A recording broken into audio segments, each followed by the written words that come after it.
de 10,5 millions d'Haïtiens n'ont pas un accès permanent à l'eau potable. Parmi eux, 4,6 millions n'y ont pas accès du tout. Par ailleurs, 8 millions d'Haïtiens, principalement en zone rurale, n'ont pas accès à des toilettes. Les maladies d'origine hydrique causées par une hygiène ou un assainissement de mauvaise qualité tuent plus d'enfants de moins de 5 ans que le VIH, le paludisme ou la rougeole réunie. Sur ces entrefaites, les jeunes désertent Haïti pour les pays étrangers, Chili, Brésil, République dominicaine, Saint-Martin, etc. Selon les données d'un symposium sur l'éducation organisé au pays en mai 2019, l'écrasante majorité des diplômés haïtiens laissent le pays.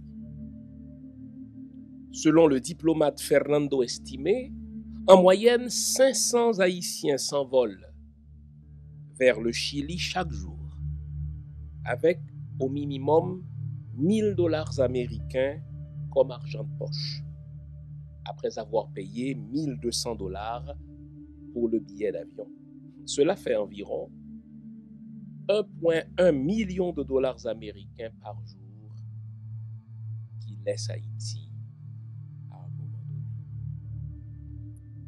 Jean-Fils Aimé, Haïti, miroir d'une société en décomposition avancée. Et si l'on recommençait? Caméra et montage Technical Fall Production. Microphone Jean-Fils Aimé. Bonjour le monde. Bonjour mesdames, bonjour messieurs. Bienvenue à cette autre édition de l'émission Lumière sur le monde.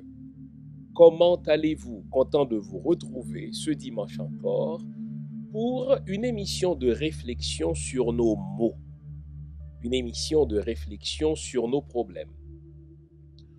Vous l'aurez remarqué, je n'attribue jamais la cause de nos problèmes, je n'en impute jamais la responsabilité à des êtres supérieurs. Les problèmes auxquels nous sommes confrontés en tant que Noirs, les problèmes nous sommes confrontés en tant qu'Haïtiens sont des problèmes humains. Et ce sont des humains qui doivent les résoudre parce que 9 fois sur 10, ce sont des humains qui les créent. Il y a bien sûr des problèmes naturels, mais les problèmes auxquels nous sommes confrontés n'ont pas toujours à voir avec la nature, ils ont à voir avec la malgouvernance, avec la mauvaise gestion, sinon la mauvaise foi de nos dirigeants. Aujourd'hui, je voudrais vous entretenir de ce qu'on appelle la déshumanisation ou bien l'infrahumanisation ou la sous-humanisation. Vous allez voir comment cela fonctionne, comment on fait perdre à des individus des caractéristiques proprement humaines, comment on fait perdre à une collectivité, comment on fait perdre à une nation les traits caractéristiques reconnus à des humains normaux. Et j'ai l'impression que c'est à cela que nous assistons aujourd'hui dans le cas du peuple haïtien. J'ai 2 exemples cette semaine qui illustrent l'infrahumanisation ou la déshumanisation, sinon la sous-humanisation du peuple haïtien. 2 exemples qui, en apparence, n'ont rien à voir. 2 exemples qui, en apparence, ne sont pas liés. Et lorsque je vous aurai expliqué comment fonctionne la sous-humanisation, comment fonctionne la déshumanisation, comment fonctionne l'infrahumanisation, mais vous réaliserez que ces 2 événements-là sont liés car ils participent du même processus d'enlever petit à petit des traits caractéristiques fondamentaux de l'humain à la collectivité haïtienne.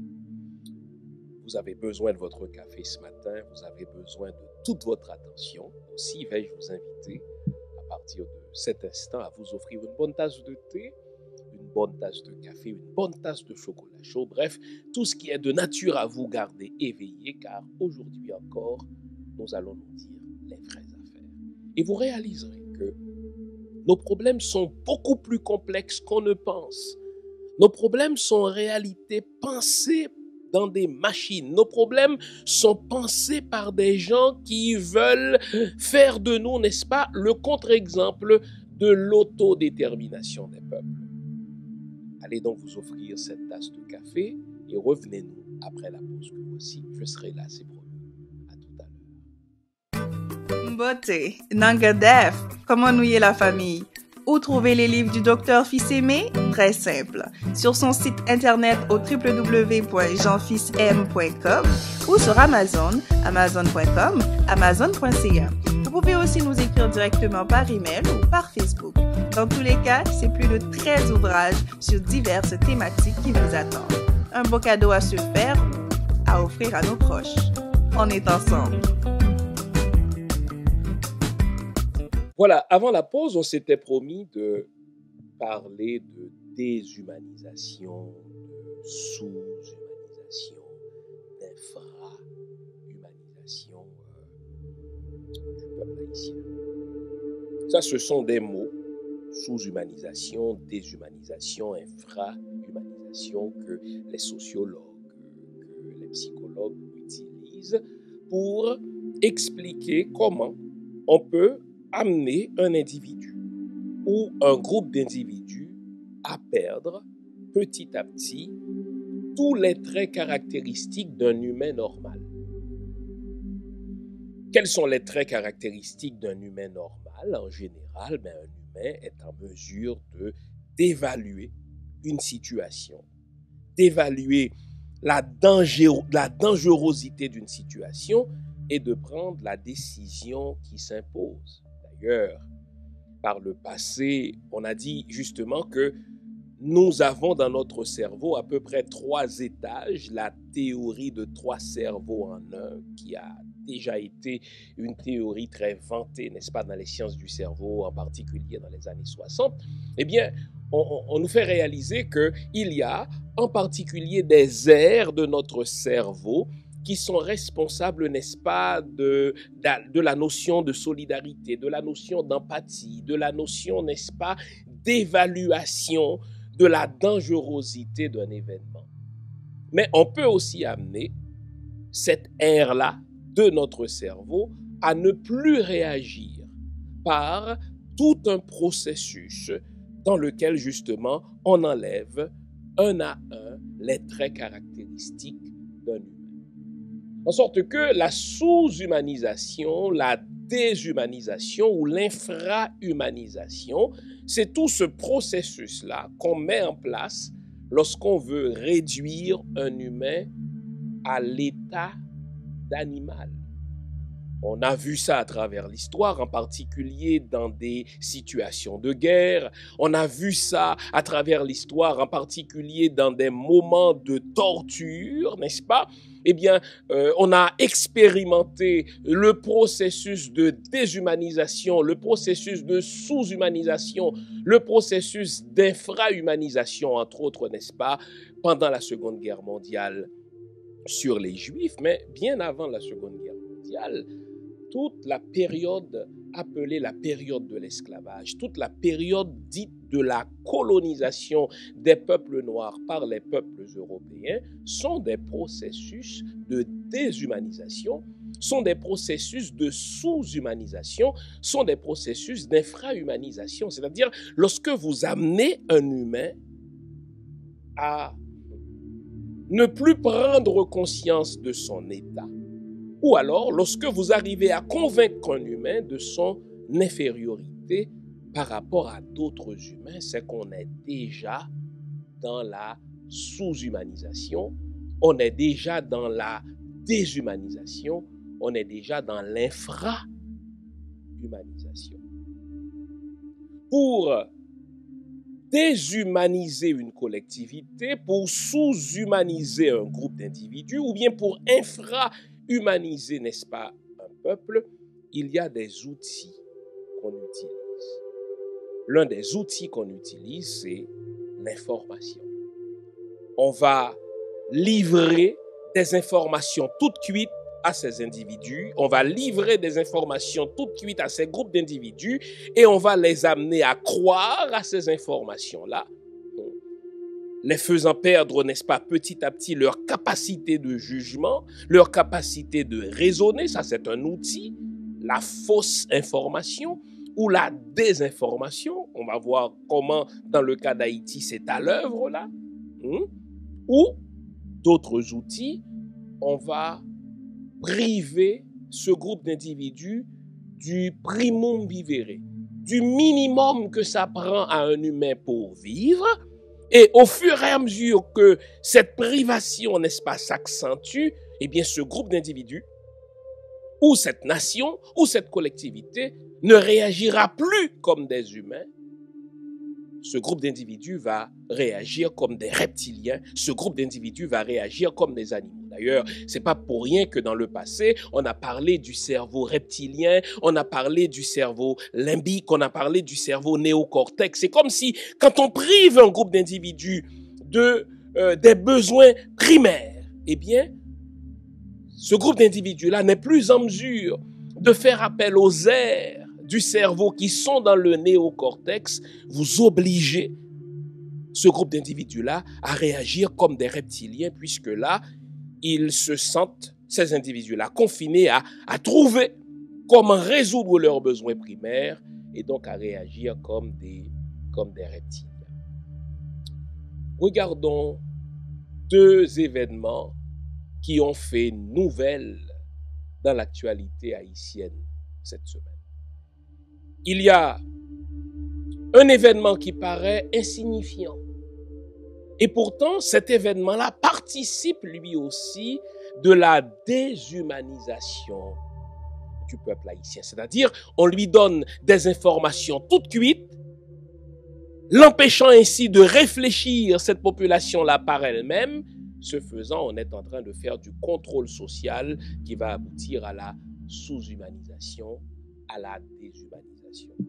Premier événement qui paraît insignifiant, c'est ce fameux article publié dans le New York Times et repris par le Washington Post et par tous les grands médias du monde. Il s'agit ici d'une enquête, suivez mon regard, conduite par la journaliste Maria Habib, laquelle enquête a paru ces derniers jours dans les colonnes du journal Le New York Times. De quoi s'agit-il? Eh bien, à l'occasion du 5e mois depuis l'assassinat de Jovenel Moïse, le New York Times est revenu sur les raisons qui expliquent l'assassinat du président Jovenel Moïse en sa résidence privée. Écoutez bien, les amis.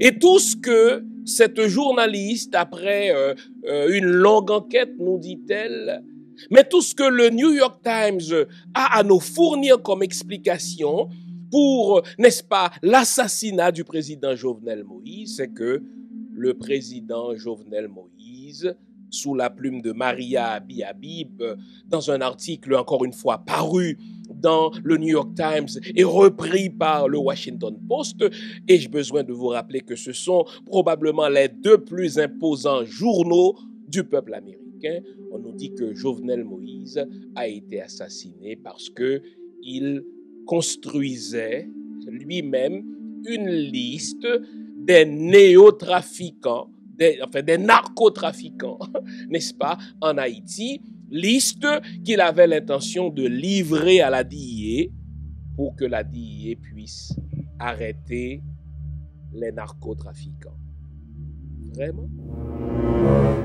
Regardons le caractère loufoque de la chose. C'est tellement risible que il faudrait en rire. Mais on hésite d'en rire parce que c'est un article qui apparaît dans le prestigieux journal du New York Times, repris par le Washington Post, et des journalistes, n'est-ce pas, des médias du monde entier, en particulier dans le monde francophone, ont repris en chœur, tel des piques-assiettes, un tel article. Vraiment. Les amis, parlons peu, mais parlons vrai. Le rôle d'un président de la République, peu importe cette République, est-ce de glaner des informations devant le conduire à construire une liste de narcotrafiquants. Laquelle liste se propose-t-il de remettre aux autorités américaines? Est-ce que c'est ça le travail d'un président? La journaliste Maria Abi Habib, pince sans rire, nous dit que le président Jovenel Moïse a été assassiné parce qu'il construisait une liste de noms de narcotrafiquants qu'il comptait remettre à la DIA. Bon Dieu, je suis le Père Noël ou quoi? Je vous invite à faire une comparaison entre la DIA, d'une part, donc la DIA, c'est l'agence américaine qui a pour mission de lutter justement contre le trafic de la drogue, entre la DIA d'une part et un individu, un président haïtien, en l'occurrence Jovenel Moïse, qui dispose de plus de moyens pour fournir des informations à l'autre. Donc, la DIA a besoin que Jovenel Moïse lui fournisse une liste des narcotrafiquants haïtiens. Mais voyons donc les amis. Quand une journaliste n'a rien d'autre à nous dire que cela, c'est qu'elle nous prend vraiment, tous les Haïtiens, pour des sous-humains, pour de gros imbéciles, et que nous aurions perdu notre capacité d'analyse. Et je vais vous citer deux exemples dans l'histoire politique d'Haïti qui vont vous étonner, qui vont vous prouver que cette soi-disant enquête de la journaliste Abi Habib, c'est de la frime, au fait. Au fait, c'est un outil de diversion, c'est un outil d'infrahumanisation qu'on est en train de mettre en place. Et je vais vous dire à quelle fin on est en train de mettre cela en place. Vous savez que l'entité de la police haïtienne qui lutte contre la drogue est formée par la DIA.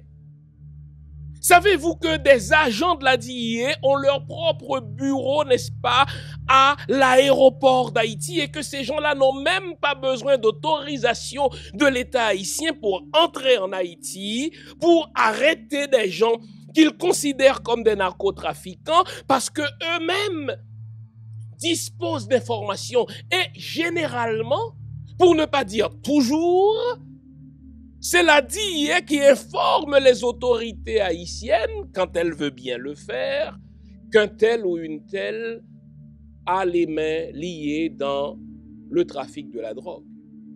Alors, le New York Times nous apprend que Jovenel Moïse est mort parce qu'il montait une liste sur laquelle on retrouvait le nom du beau-frère du président Michel Martelly, Kiko Saint-Rémy, et que c'est parce que sur cette liste se trouve le nom de Kiko Saint-Rémy que Kiko l'a fait assassiner. Voyons donc, les amis. Donc, la DIA a besoin d'une liste de Jovenel Moïse pour mener une enquête. La DIA a besoin d'une liste de Jovenel Moïse pour savoir que Kiko Saint-Rémy est dans le trafic de la drogue. Voyons, les amis. Et Jovenel Moïse aurait été à ce point imbécile qu'il est en train de monter une liste et puis il laisse cette fameuse liste-là dans la bibliothèque qui se trouve dans sa chambre à coucher, si bien que lorsque les assassins sont entrés dans sa chambre à coucher, et là, on va faire appel au verbatim, aux propos même de la femme du président. La femme du président dit que lorsqu'on est venu assassiner le président Jovenel Moïse, eh bien, elle a fait la morte sous le lit et elle entendait les mercenaires chercher dans la bibliothèque personnelle du président quelque chose. Eh bien, à un moment donné, l'un d'entre eux a dit, ce n'est pas ça, et finalement, c'est ça. Et là, la journaliste, n'est-ce pas, Abi Habib a dit, cette fameuse phrase, c'est ça, correspond à cette fameuse liste que le président Jovenel Moïse montait de toutes pièces et dans laquelle on retrouvait le nom de Kiko Saint-Rémy. Mais on nous prend vraiment pour des imbéciles. Kiko Saint-Rémy a eu peur ou aurait eu peur parce que le président l'a mis sur une liste et qu'il était prêt à fournir cette liste-là à la DIA. Au fait, c'est le contraire qui se fait en Haïti. Exemple.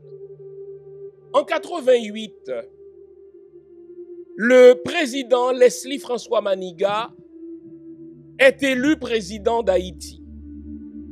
Tout à coup, les autorités américaines veulent procéder à l'arrestation de 2 colonels, donc de 2 hauts gradés des forces armées d'Haïti d'alors. Et la DIA informe le président haïtien, donc Leslie François Maniga, du fait qu'elle détient des informations fiables sur ces 2 colonels-là, et que ces 2 colonels, selon leurs informations à eux, aux Américains, n'est-ce pas, sont impliqués dans le trafic de la drogue, et les autorités américaines requièrent ou sollicitent la collaboration du président Maniga pour les arrêter et les, si vous voulez, expatrier vers les États-Unis. Vous savez quelle a été la réponse du président Maniga? Peut-être a-t-il été renversé pour cela aussi, mais donnez-nous les informations que vous détenez.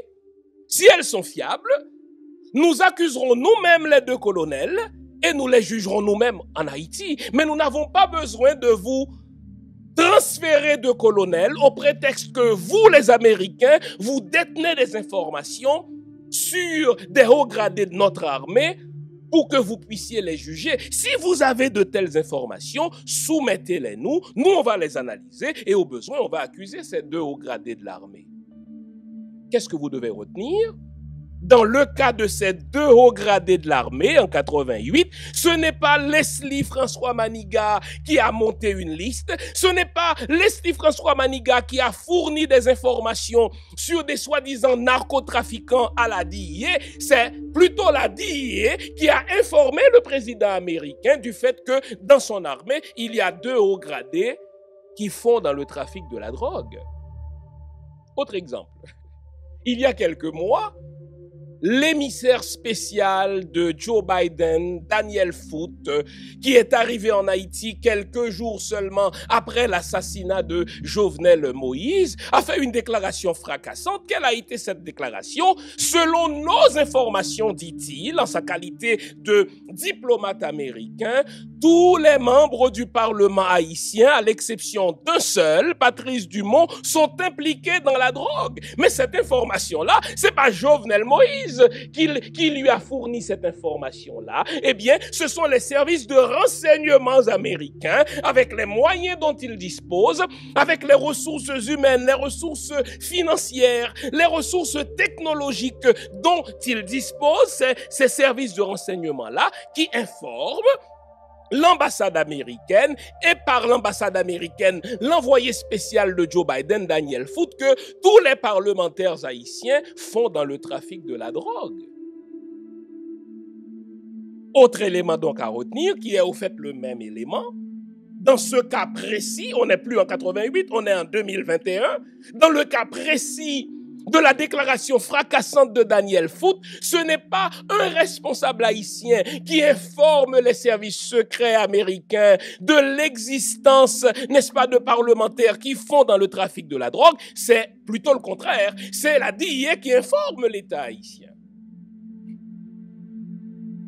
Dans d'autres circonstances, la DIA n'a même pas sollicité l'autorisation de l'État haïtien pour procéder à l'arrestation d'un narcotrafiquant haïtien.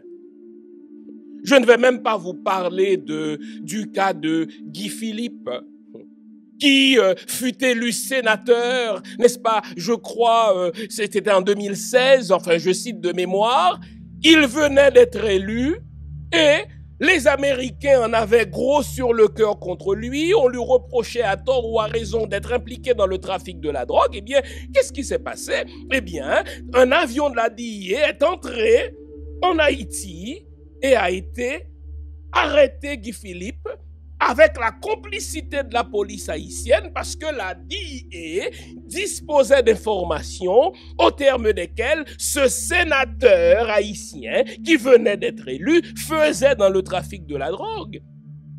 Mais là, c'est pas le président en poste, n'est-ce pas, Joslerme Privert, le président en poste d'alors, qui a fourni des informations à la DIA selon lesquelles Guy Philippe fait dans le trafic de la drogue et que si vous voulez l'arrêter maintenant, c'est maintenant. Mais non, voyons donc.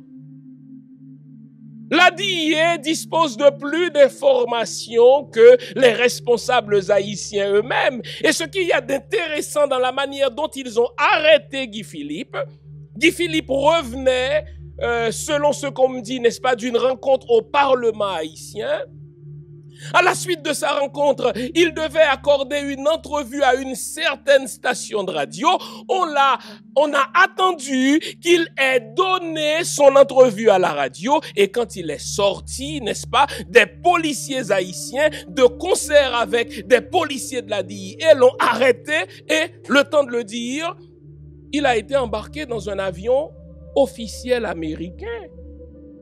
Sommes-nous naïfs au point de croire que la DIA avait besoin que le président d'alors, Josler Privert, fournisse des informations pour savoir où était Guy Philippe en ce moment-là? Non, la DIA a tous les moyens nécessaires pour savoir où était Guy Philippe et pour décider du moment où elle, la DIA, allait l'arrêter. Soyons sérieux. Je vais remonter encore plus loin avec vous. C'est ce qu'on appelle justement la mémoire journalistique. En 1982, les Américains ont procédé manu militari à l'arrestation du beau-frère du président Jean-Claude Duvalier, le frère de la première dame d'alors, Michel Bennett Duvalier. Son frère s'appelle justement Franz Bennett. Les Américains disposait d'informations selon lesquelles ce Franz Bennett, beau-frère du président Jean-Claude Duvalier, frère de Michel Bennett, faisait dans le trafic de la drogue. Ils étaient au courant, les services secrets américains, des va-et-vient, des allées et venues de Franz Bennett. Eh bien, ils ont attendu, les services secrets américains, que Franz Bennett se rende à San Juan, à Puerto Rico, et là, ils l'ont arrêté. Ils l'ont accusé, n'est-ce pas, du trafic de la drogue. Il a été reconnu de trafic de drogue et il a purgé quelque chose comme 2 ans et demi, 3 ans dans une prison fédérale en Floride. Mais là non plus. Ce n'est pas le président Jean-Claude Duvalier qui a fourni des informations à la DIA, informations au terme desquelles la DIA serait autorisée à arrêter Franz Bennett, le beau-frère du président Jean-Claude Duvalier. Ce qu'il y a de plus triste dans cette affaire, c'est que tout le monde a mordu à l'hameçon. Le New York Times a sorti son enquête bidon. C'est une enquête bidon, les amis. Si une journaliste mène une enquête pendant plusieurs semaines pour nous dire, en nous regardant droit dans les yeux, que la raison pour laquelle un président a été assassiné, c'est parce qu'il montait une liste sur laquelle il avait inscrit le nom de Kiko Saint-Rémy et qu'il s'apprêtait à fournir cette liste-là à la DIA et que Kiko Saint-Rémy, ayant été mis au parfum de la chose, s'est précipité d'assassiner le président avant que la DIA ne détienne l'information. Si vous croyez cela, excusez-moi les amis, c'est que le processus de déshumanisation, le processus de sous-humanisation, le processus d'infrahumanisation est déjà plus avancé que je ne le crois. Depuis quand la DIA avait-elle besoin des informations fournies par un président haïtien pour savoir qui est impliqué dans le trafic de la drogue? Tout le monde sait que Michel Martelly lui-même est impliqué dans le trafic de la drogue. Bien avant de devenir président d'Haïti, Michel Martelly faisait beaucoup d'argent dans le trafic de la drogue. Et c'est précisément pour cela que les Américains, c'est précisément pour cela que les Clinton, n'oublions pas que ce fut Hillary Clinton qui est entrée elle-même en Haïti, alors secrétaire d'État, c'est-à-dire chancelière américaine, ministre des Affaires étrangères. C'est Hillary Clinton elle-même qui est entrée pour imposer Michel Martelly au second tour. Alors, les Américains ne savaient pas déjà que Michel Martelly était impliqué dans le trafic de la drogue? Ce qu'il y a de plus loufoque, Kiko Saint-Rémy est citoyen américain.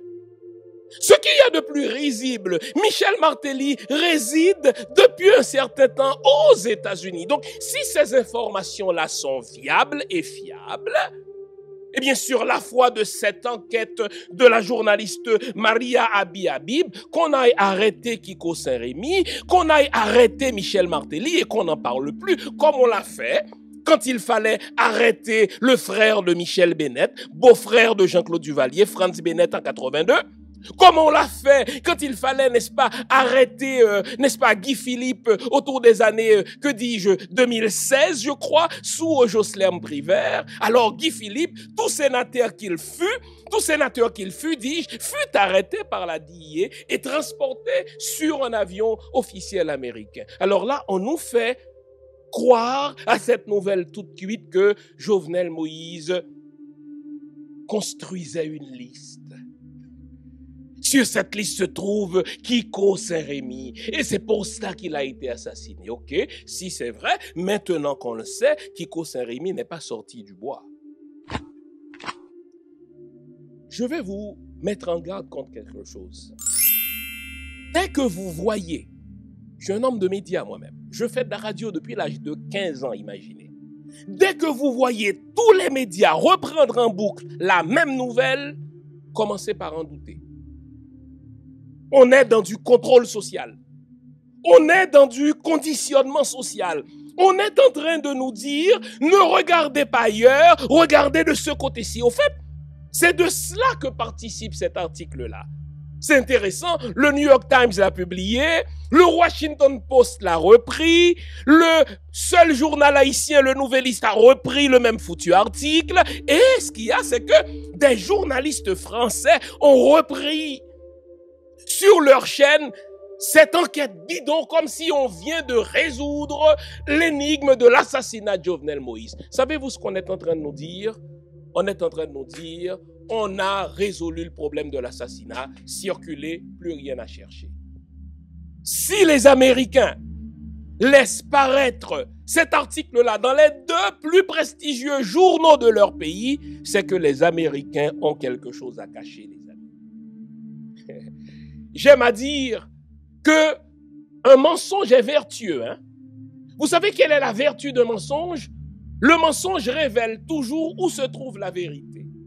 Si les Américains sont en train de nous mentir sur ce fait-ci, à savoir que Jovenel Moïse aurait été assassiné parce que le nom de Kiko Saint-Rémy se trouve sur une liste que lui-même construisait, manuscrite Jovenel Moïse, c'est que les Américains ont beaucoup à cacher dans cet assassinat.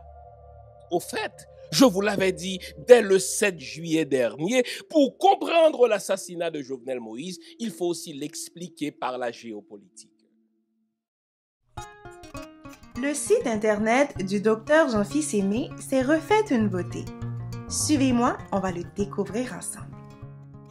Tout d'abord, il y a la biographie, pour en savoir plus sur les multiples carrières et talents du docteur Jean-Fils Aimé.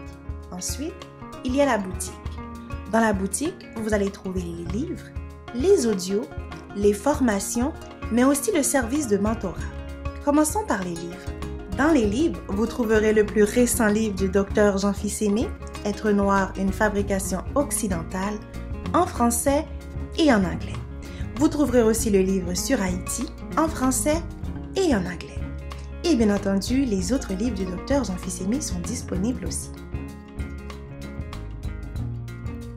Pour commander votre livre, il suffit de cliquer sur l'article et de l'ajouter dans votre panier. Une fois ajouté dans votre panier, vous pouvez soit payer par PayPal si vous avez un compte PayPal ou si vous créez un compte PayPal, ou bien vous pouvez aussi payer par votre carte de crédit. Nous livrons partout où c'est possible. Dans la boutique, il y a aussi les audios. Les audios, ce sont les anciennes émissions de Jean-Fils Aimé qui passaient à la radio et qui ne sont pas disponibles sur YouTube. Les audios sont classés par catégorie, religion et spiritualité, sociale. Allons voir religion et spiritualité. Vous trouverez toutes sortes de sujets. L'histoire de la réforme protestante, d'où viennent les églises protestantes, d'où vient l'idée du paradis, qui est Satan, à quoi sert-il, etc., etc.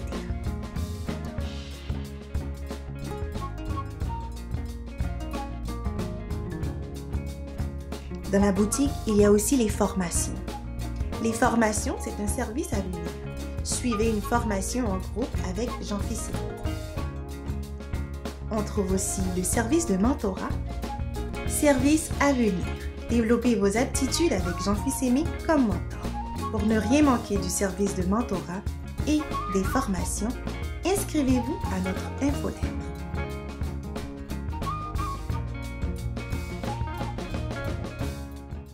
Jovenel Moïse voulait se rapprocher de ce qu'on appelle le bloc de Shanghai aujourd'hui. Jovenel Moïse voulait se rapprocher, n'est-ce pas, de la Chine. Il voulait se rapprocher de la Turquie. Il voulait se rapprocher, n'est-ce pas, de la Russie, même pour sa propre sécurité. Vous savez que parmi les contrats que Jovenel Moïse est allé négocier avec les Russes, c'était justement pour que ces derniers viennent former le noyau de la nouvelle armée haïtienne. Jovenel Moïse, à un moment donné, se rendait compte de la vulnérabilité de son système de sécurité. Il est allé négocier, comme font d'ailleurs admirablement certains chefs d'État africains, il est allé négocier avec les Russes les termes pour pouvoir obtenir un système de sécurité auprès des Russes. Si les Américains se précipitent à nous converger le regard vers la piste de la drogue, c'est qu'ils veulent nous cacher quelque chose, ils veulent nous cacher la vérité, à savoir que Jovenel Moïse est mort aussi et fondamentalement pour des raisons géopolitiques. Jovenel Moïse a été assassiné pour des raisons de souveraineté nationale. Les Américains ne veulent pas qu'Haïti appartienne aux Haïtiens. Donc, ils ont toujours fait pour que le destin d'Haïti échappe aux Haïtiens. Et quand il y a un président qui comprend ce jeu, dans le cas de Jovenel Moïse, il l'a peut-être compris très tard, trop tard me diriez-vous, et qu'il cherche justement à contourner ce mammouth que représentent les Américains ne vont jamais lui pardonner cela. Ils vont tout faire pour, si vous voulez, contribuer à son assassinat. Dès lors, disais-je, que New York Times annonce quelque chose, reprise en boucle par Washington Post, reprise en boucle par des journaux français, reprise en boucle, n'est-ce pas, par les médias haïtiens, reprise en boucle, n'est-ce pas, par le seul journal haïtien, je dis, oh là là, il y a quelque chose qui ne va pas. La vérité, les amis, est rarement dans l'unanimité. Ma grand-mère disait, quand tout le monde est d'accord avec une chose, c'est qu'il y a quelqu'un qui nous manipule. C'est très vrai. En matière de médias, c'est vrai. Quand tous les médias disent la même chose et proposent la même analyse et tirent la même conclusion, proposent la même piste, n'est-ce pas, de recherche, c'est qu'il y a 2 ou 3 personnes qui manipulent, n'est-ce pas, la pensée, qui manipulent les médias. Pourquoi veut-on manipuler les Haïtiens sur les véritables raisons de la mort de Jovenel Moïse? C'est qu'on veut nous précipiter en élection. On veut nous précipiter en élection et les Américains ne veulent pas qu'il y ait une véritable enquête. Déjà, le fils aîné du président embauche, n'est-ce pas, 2 cabinets d'avocats, un en Haïti et un autre, n'est-ce pas, ici à Montréal. Et les Américains ne veulent pas se retrouver avec cette patate chaude-là qui conduirait jusque vers eux. Quoi de mieux que de nous faire lire un article du prestigieux Washington Post? Quoi de mieux que de nous faire avaler une soi-disant enquête du soi-disant, n'est-ce pas, prestigieux journal New York Times, concluant que Jovenel Moïse est mort parce qu'il a mis le nom de Kiko Saint-Rémy sur une liste. Je vais vous dire déjà ce qui risque de se faire dans les prochaines semaines.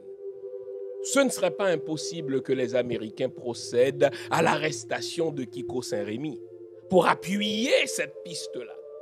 Ce serait même pas impossible, n'est-ce pas, qu'on convoque l'ancien président Michel Martelly, n'est-ce pas, devant un tribunal américain pour qu'il vienne répondre de certaines informations bidons qu'on détiendrait sur lui. Ce n'est point à dire que Kiko ne soit pas un narcotrafiquant. Ce n'est point à dire que Michel Martelly ne soit pas un narcotrafiquant. Ça, tout le monde le sait.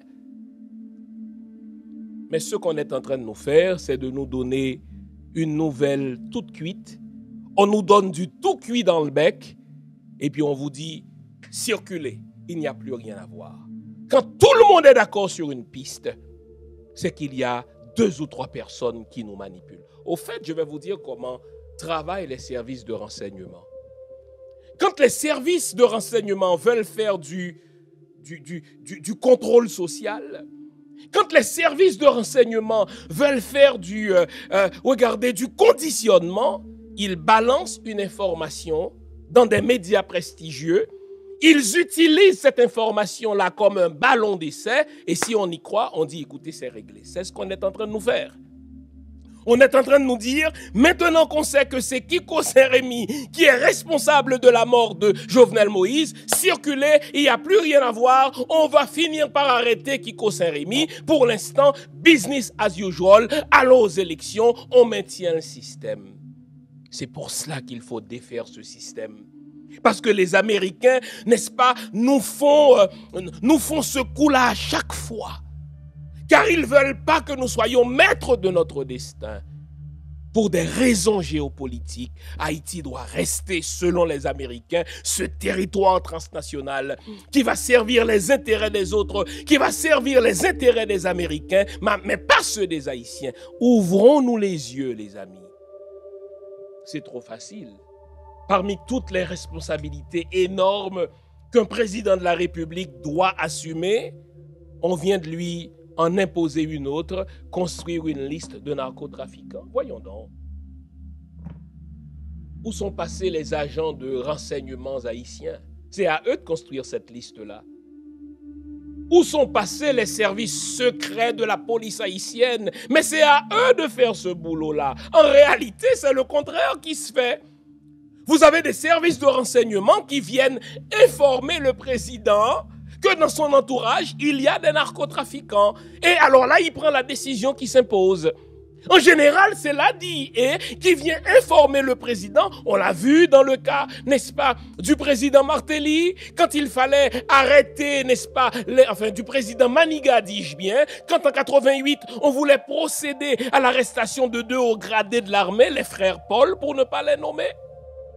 On l'a vu aussi pendant la courte présidence d'1 an de Joslerme Privert. Quand on voulait arrêter, n'est-ce pas, Guy Philippe, c'est pas Joslerme Privert qui a dit à la DIA, venez l'arrêter maintenant. C'est la DIA qui va décider de cela.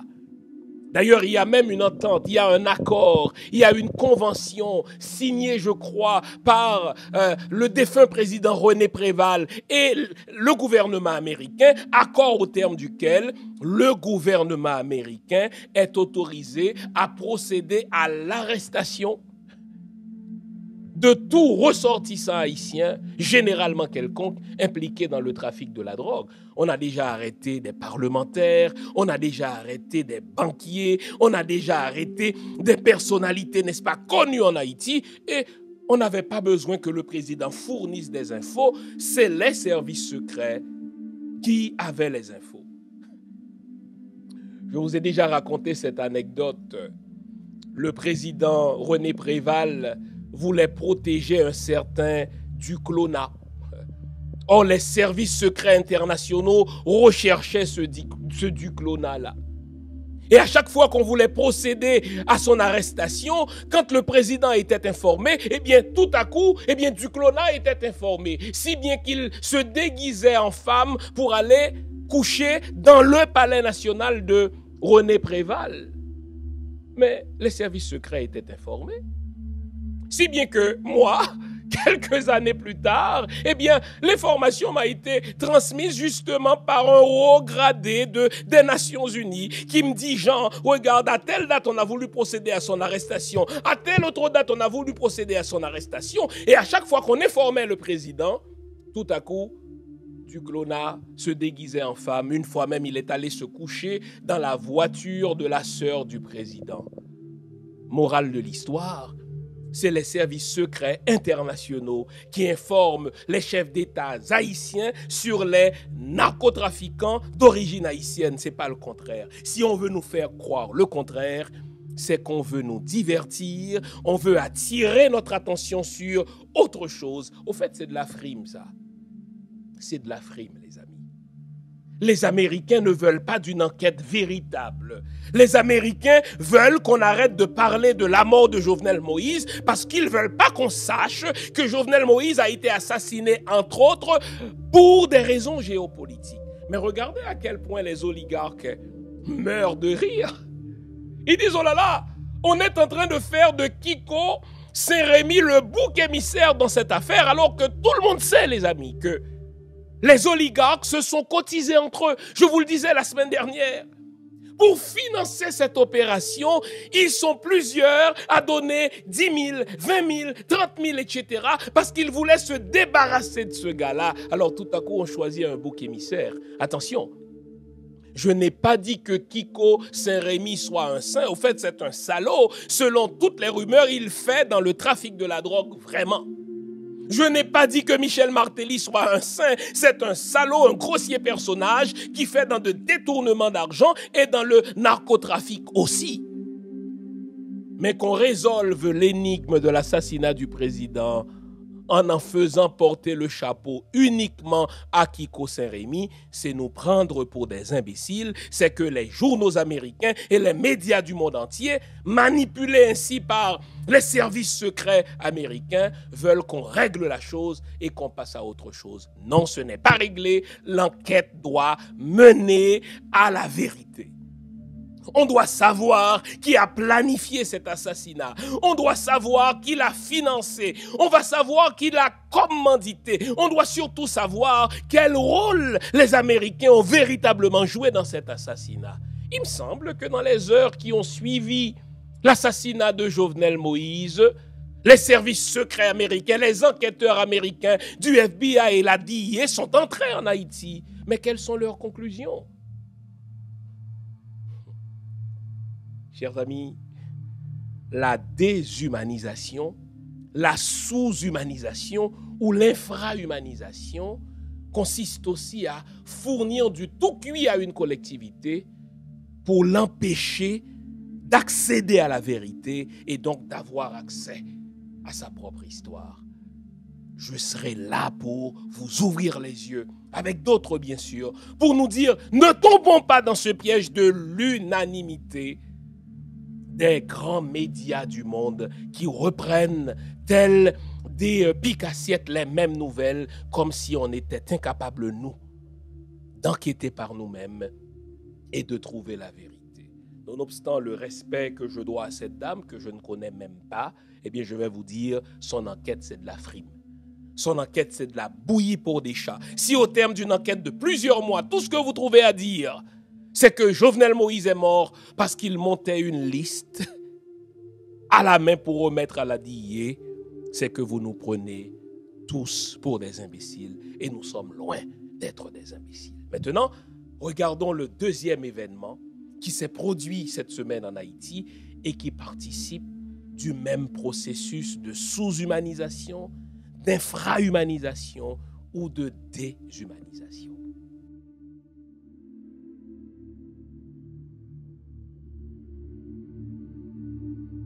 Maintenant, parlons du deuxième événement qui participe du même processus de sous-humanisation, de déshumanisation ou d'infrahumanisation. Là, je viens de vous parler de la mésinformation comme outil de déshumanisation d'une collectivité. On lui donne du tout cuit. Mais c'est une mauvaise information, sauf que ce tout cuit arrive à un point tel qu'on n'a pas le temps de réfléchir et puis on accepte ça. Si on accepte, on nous dit circuler. Maintenant, je vais vous montrer que la déshumanisation procède aussi d'une autre manière. Et là, je vais en appeler à mes études en psychologie, à mes études en sociologie pour vous parler de deux catégories de comportements. Les experts dans les sciences de l'éducation, les experts dans les sciences de la psychologie behaviorale, les experts en sociologie vont vous dire que généralement, pour construire une société, vous avez besoin de normes. Vous me suivez jusque-là? Que font les normes? Quelles sont les finalités d'une norme? Les finalités d'une norme consistent justement à construire chez des individus soit des comportements prosociaux, c'est-à-dire des comportements que l'on veut, ou des comportements antisociaux, c'est-à-dire des comportements que l'on ne veut pas. Au fait, comme parents, nous faisons ça tous les jours. Comme enfants, nous avons baigné dans cette ambiance-là, puisque très tôt, nos parents vont nous enseigner ce qui est acceptable, donc des comportements prosociaux. L'école va nous enseigner ce qui est acceptable, des comportements prosociaux, et l'État va nous enseigner des comportements acceptables, des comportements prosociaux. Exemple. Vous achetez des friandises. On va dire que vous avez 3 enfants. Vous achetez des friandises, vous les amenez à la maison. Eh bien, réflexivement, des réflexes reptiliens, un enfant, probablement le plus fort, le plus intimidant, va vouloir s'accaparer de toutes les friandises, sans tenir compte des 2 autres. Vous comme parent, vous comme professeur, vous comme État, comme autorité, vous allez prendre le temps de faire comprendre à l'enfant que ça, c'est un comportement antisocial. Parce que vous ne pouvez pas tout avoir pour vous-même. Vous allez donc décourager en lui ce réflexe antisocial pour encourager au contraire en lui un réflexe prosocial qu'on appelle la générosité, qu'on appelle le sens du partage, qu'on appelle la solidarité. Au fait, toute collectivité se construit autour de normes qui ont pour finalité de produire des comportements prosociaux ou de décourager des comportements antisociaux. Vous avez 2 enfants, mettons, et puis le plus vieux bat la plus jeune. Automatiquement, vous allez punir, n'est-ce pas, le plus vieux pour tuer en lui ce réflexe antisocial et pour encourager au contraire en lui, n'est-ce pas, le réflexe prosocial qui consiste, n'est-ce pas, à protéger les autres et donc à ne pas pratiquer l'intimidation. Vous me suivez jusque-là? Eh bien, quand on veut humaniser des individus, on construit chez les individus des comportements prosociaux. Et vous notez que je dis quand on veut humaniser des individus, parce qu'il est entendu dans les sciences de l'éducation, il est entendu dans les sciences sociales que l'humanisation est un processus. On apprend à devenir humain. Vous n'y pensez pas? Être humain, c'est pas juste marcher sur 2 pieds. Être humain, c'est pas seulement avoir un certain type de cerveau. Être humain, ce n'est pas seulement avoir une certaine anatomie. Être humain, c'est un processus, c'est-à-dire c'est d'apprendre comment se comporter dans la société des humains. Ça s'appelle l'humanisation. Et on s'humanise lorsqu'on cultive justement des traits caractéristiques communs aux humains, c'est-à-dire la générosité, c'est-à-dire la solidarité, c'est-à-dire l'empathie, c'est-à-dire, n'est-ce pas, l'amour, pour ne citer que ces exemples-là. Au fait, quand vous y pensez bien, les gens qu'on appelle des gens de bien et qui sont véritablement des gens de bien, ce sont des gens qui développent des comportements prosociaux. On va dire d'un tel que c'est une bonne personne parce que cette bonne personne-là développe des comportements prosociaux, c'est-à-dire des comportements que l'on désire dans une société, que l'on désire dans une organisation. A contrario, quand on veut déshumaniser des individus, on va semer chez cet individu des comportements antisociaux. La banalisation de la violence.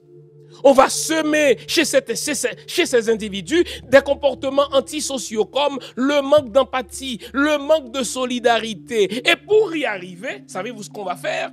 Pour réussir véritablement la déshumanisation ou la sous-humanisation ou l'infra-humanisation d'un groupe d'individus, qu'est-ce qu'on va faire? On va priver ces individus-là du primum vivere, c'est-à-dire des besoins primaires, des besoins fondamentaux. Et là, tandis qu'on les prive de leurs besoins primaires, on va encourager de surcroît chez eux des comportements antisociaux.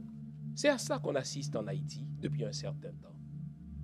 Quand, par exemple, vous avez des gens armés qui occupent des zones du pays et que ces zones-là sont considérées comme des zones de non-droit, que ces zones-là sont considérées comme des zones impénétrables, même par les autorités établies. Savez-vous ce qu'on est en train de faire? On est en train d'encourager des comportements antisociaux. On est en train de dire qu'il suffit d'avoir une arme à la main pour imposer sa loi. Donc, on nous ramène à la jungle. Quand, par exemple, des individus peuvent s'enrichir au vu et au su de tout le monde grâce au kidnapping, tout le monde sait qui kidnappe qui. Et quand on kidnappe quelqu'un, on négocie, n'est-ce pas, à visière levée, on n'encrypte pas sa voix, on donne une certaine adresse, et les gens qui ont été kidnappés peuvent vous dire « j'ai été kidnappé par un tel, peut-être même par un ministre, et ce ministre-là reste en fonction », ou les kidnappeurs continuent de fonctionner et à narguer une population. Savez-vous ce qu'on est en train de faire?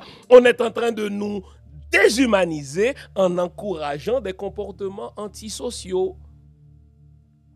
Quand, par exemple, des autorités qui sont élues pour aider une population à sortir d'une crise, des autorités qui sont élues pour aider une population à avoir une vie meilleure, sont en train, ces autorités-là, de voler ces fonds, de détourner des fonds publics et le font au vu et au su de tout le monde, on est en train de nous déshumaniser en encourageant des comportements antisociaux comme le vol ou la dilapidation ou le détournement des fonds.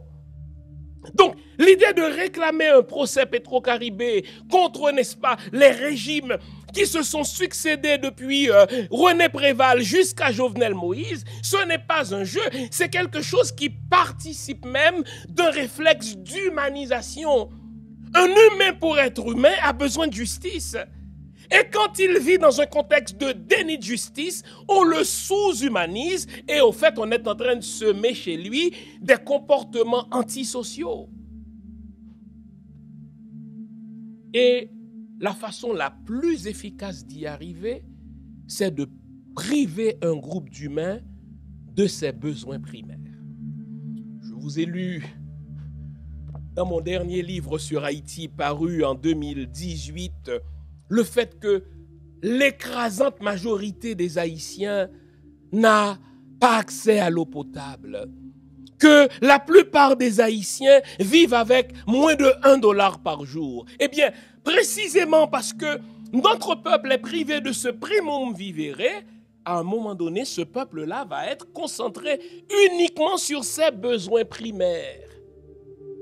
Et c'est ce qui s'est passé dans la nuit de mardi à mercredi, lors de cette fameuse explosion du camion-citerne au Cap-Haïtien. On a besoin de carburant pour faire circuler son véhicule.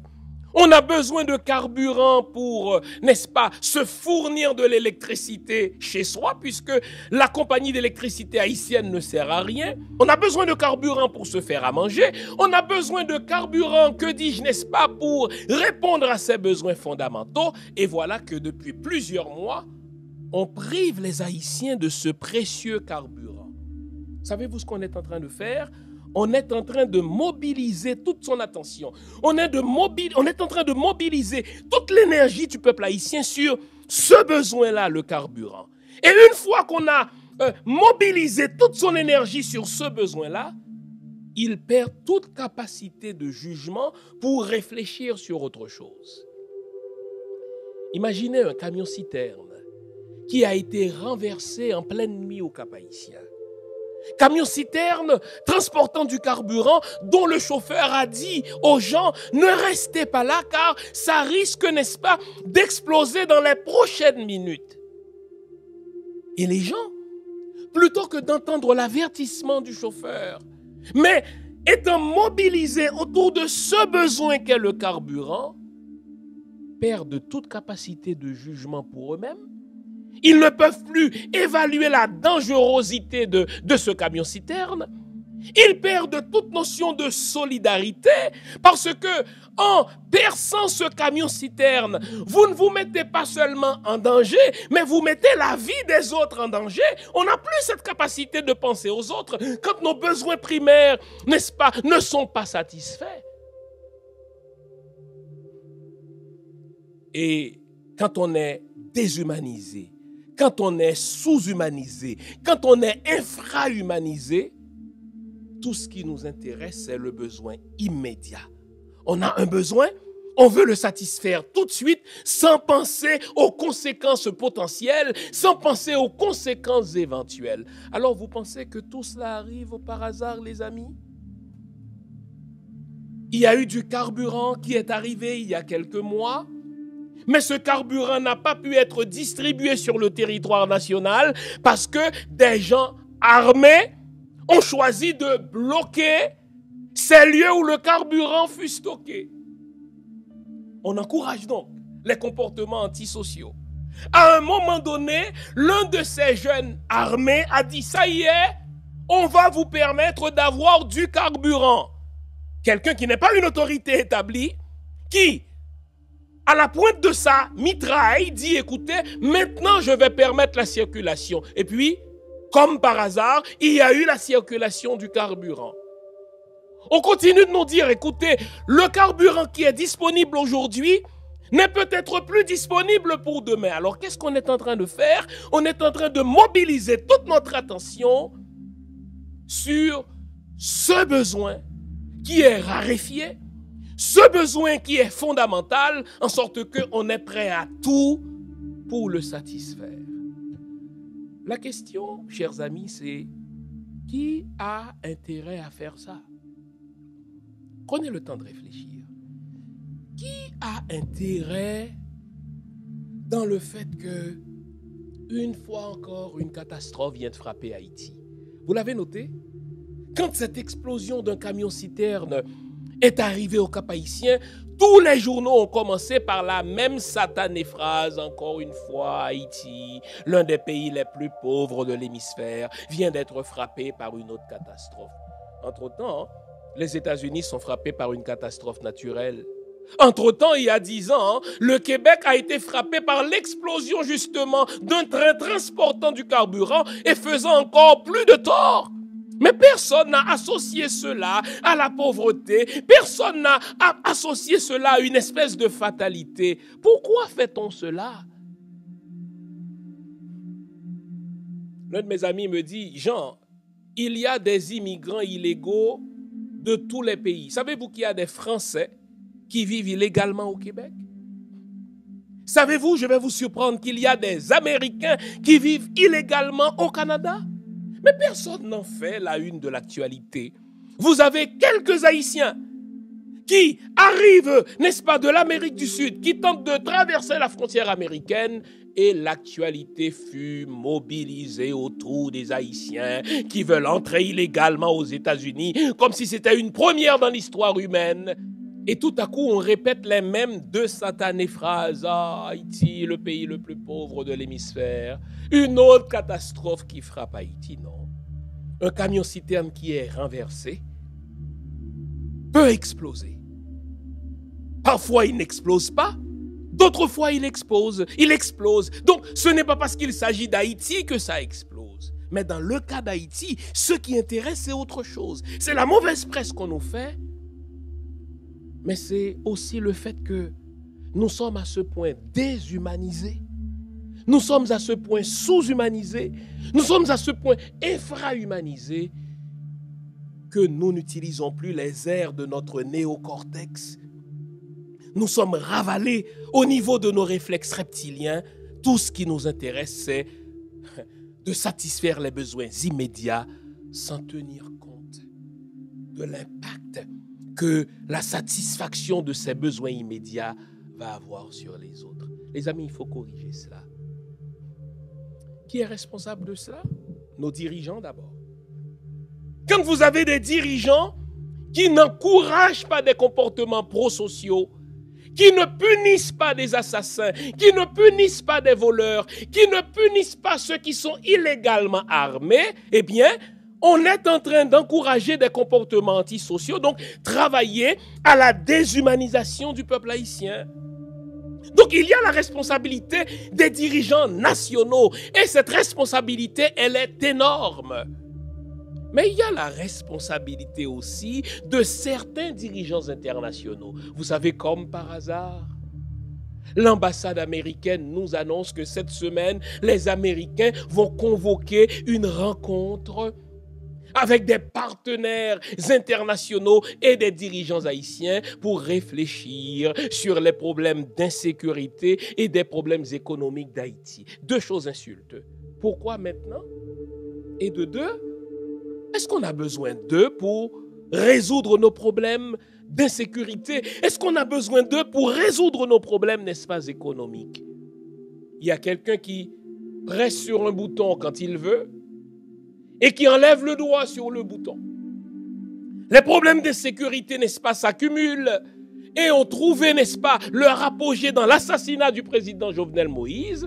Les États-Unis n'ont pas convoqué alors une rencontre pour réfléchir sur les problèmes d'insécurité. Une fois qu'on nous a servi l'histoire de trafic de drogue et que Jovenel Moïse serait mort parce qu'il avait une liste de narcotrafiquants, là on va réfléchir.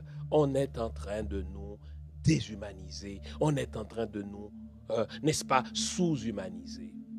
Quand on se rend compte, les amis, et je termine, qu'on a des dirigeants qui, plutôt que d'encourager des comportements prosociaux, encouragent des comportements antisociaux, c'est qu'on est dirigé par des tyrans. Il faut les chasser par tous les moyens. Quand on se rend compte qu'il y a des dirigeants internationaux qui prennent plaisir à se servir de nous, n'est-ce pas, comme le mauvais exemple en matière d'autodétermination des peuples, il faut se tourner vers d'autres peuples.